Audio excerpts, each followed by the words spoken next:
دا د پوټین چې د روس صدر دی د هغه وارنټ جاري کړي د ګرفتارۍ محمد بن سلمان ته د هیګ په عدالت کې د جمال خشوګي په مقدمه کې د پیشۍ حکم کوي.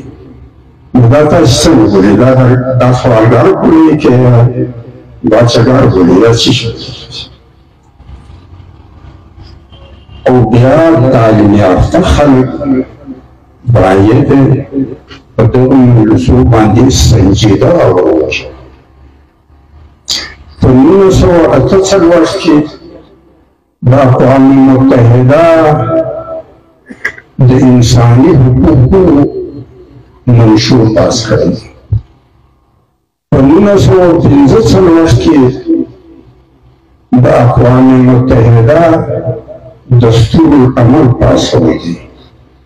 په 1946 کې په دغه دستور العمل باندې د اقوام متحده د نظم تشکیل شوی دی. تاسو لږ سوچ وکړئ چې یو ملک هم د اقوام متحده د چارټر له دایرې وتلی په خپل ملک کې قانون جوړولی شي او پرې نشي جوړولی او نه شي جوړولی. دا ټوله د یونین چارټر سره په معاهدو تړلي دي. هیڅ یو ملک او خصوصا پاکستان غوندې ملک دا له خپلو ملکي وسایلو څخه بغیر د اجازتنامې استفاده نشي کولی. لهذا پاکستان په نامه ملک په خویا د اسټبلشمنټ جاګیر دی.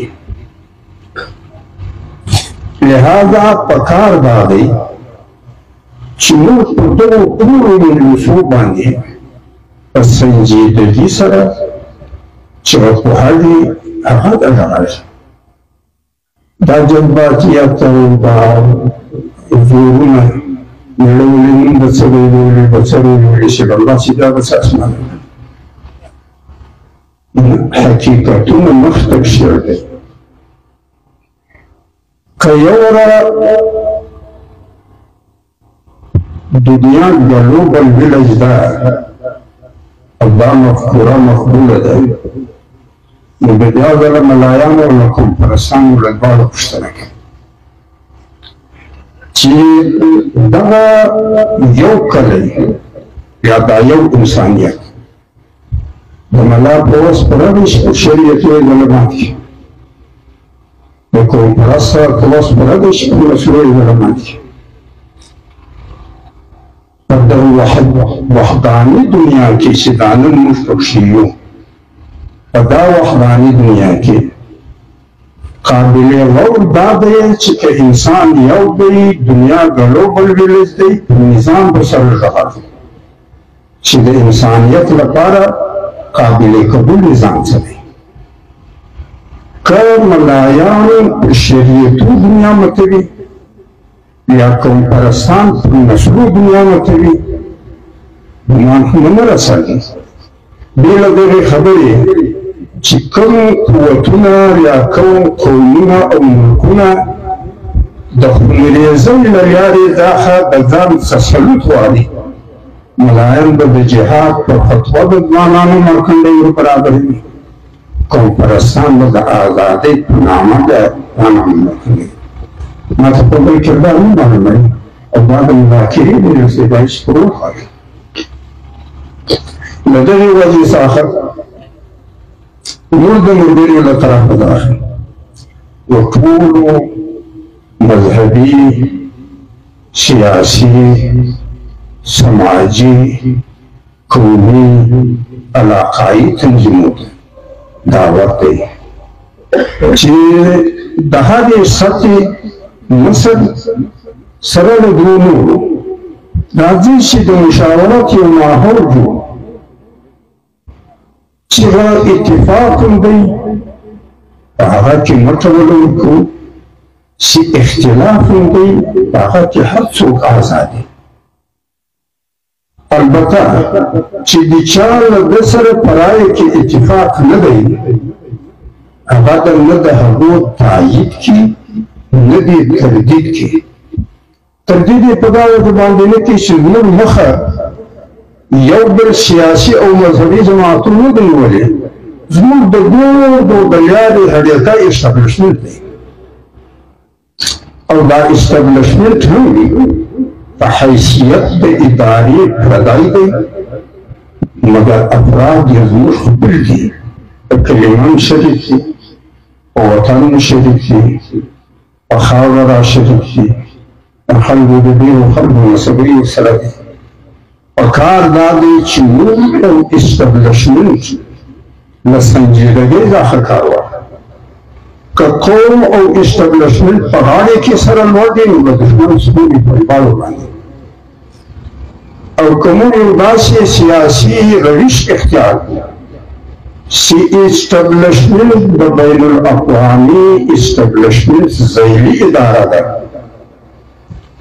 دا به هغه مني او کړي دی چې بین الاقوامي اسټابلیشمنټ ورته وایي زما د حفاظت لپاره هم نه دی، زما د خدمت لپاره هم نه دی، زما د سهولت لپاره هم نه ده دا اداره. د مغربي مفاداتو محافظه اداره ده او د مغربي مقاصدو وکیله اداره ده. مګر موږ به دا وایو چې د ادارې مجبوري ستا او د حفاظت ضرورت زموږ دا داسې دواړه ومخکې شي. داسې یو لار سره واخلو چې نه سیخ سوی نه کباب. دا یقیني خبره ده چې د پاکستان اسټابلیشمنټ او بین الاقوامي اسټابلیشمنټ ته په کلکه سینه نشي درېدلی، اوس یې نشته.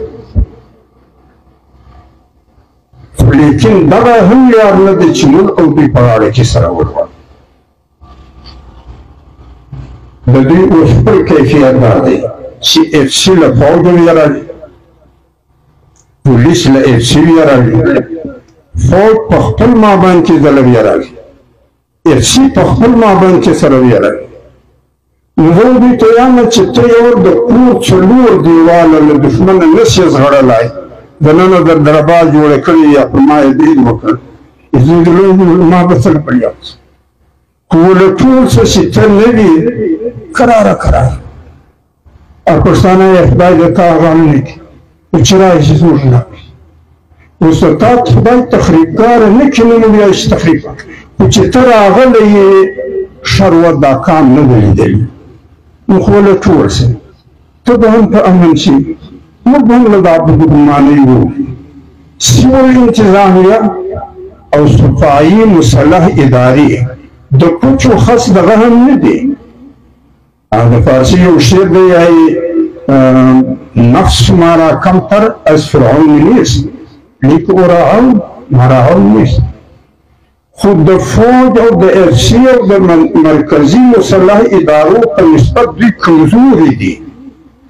کمزوری هغه غواړي چې د دوی غواړي. او نبي صلی الله علیه وسلم فرمایي اذا ابتلي ببلیتین فلیخترهما، چې په دوو بلیاوو کې راغله هغه کمزوره چې بلیا ده سم، دا کمزوره چې بلیا چې ده دا سیول انتظامیه ده او دا صوبایي مسلح ادارې دي. پکار دا دی چې قوم او صوبه دا خپلې ادارې مستحکمې کړي. دا مرکزي ادارې لوی خلک دي، په لویو ځایو کې ښه یاسي، په دې بلیو کې دوی نه یاسي، چې څه وخت د دوی ناکې په سړک نه وي موږ قراره زندګي ته چې اومي راغلي دي شپه تر بله دنده کړي، دوی به هم په امن شي، موږ به هم په امن شو. بله خبره چې څوک په تاریخ ولري د شپاړسمې پېړۍ له نیمایه داخل مغرب بدل شو، او چې مغرب بدل شو په ټکنالوژي کې، نو د مغرب جنګ له امت مسلمه او له خلافت سره پیدا شو. لہذا پر بین الاقوامی دنیا باندې که مغربي دنیا جنګونه کړي دي دا یې له امت مسلمه سره کړي دي، او له خلافت له حاکمیت سره کړي دي او آخري چې مغرب د فتح سند حاصل کړ په 1923 کې د سلطان عبدالحمید دستخط. لہذا د مغرب جنگ دا له اسلام سره د فکر په حواله دی او له امت مسلمه سره د قوت په حواله دی. نن داسې نه چې موږ په غم ګرفتار یو. عراق څه حال دی؟ هغه عرب دی. د لیبیا څه حال دی؟ مصر په څکو کې دی. شام په څه حال کې دی؟ یمن څنګه دی؟ او د ټول مسلم نړۍ چې ورته ویل کړي په دغو ټولو کې دغه پریشاني ده لکه چې زموږ ده. نو که موږ دا پریشاني په خوشحالي بدلول غواړو بیا به دا په مخ یې برخې وخت او منافقت لا خلاص او که دغه به مخ یې برخې ورځې وي بیا پښتانه بیا نه مرسي ګمان چې به وخورو نو د یار خټکي ویانې